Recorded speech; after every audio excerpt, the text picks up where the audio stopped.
அமைப்பு நம்ம ஜிகிட்ட இருக்கா அப்படின்னா அவரு விருச்சிக ராசி அப்படிங்கிற ஒரு விஷயம் உண்டு.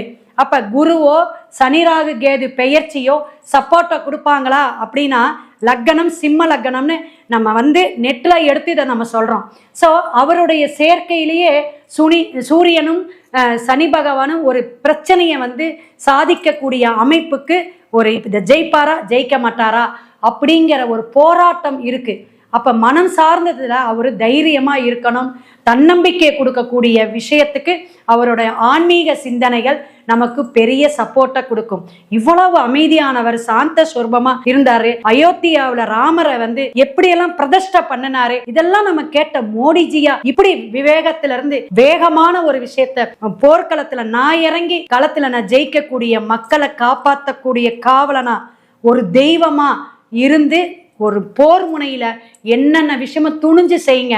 அதற்கான ஏவுகணையா இருக்கட்டும், என்னென்ன உங்களுக்கு ஆயுதங்கள் இருக்குமோ அத்தனை ஆயுத படைகளை வச்சு நான் காப்பாத்துருவேன், நான் கிங்காட்ட இருந்து நான் சப்போர்ட் பண்ணுவேங்கிற வேகம் எடுத்துட்டார் நம்ம மோடிஜி ஐயா. அப்படி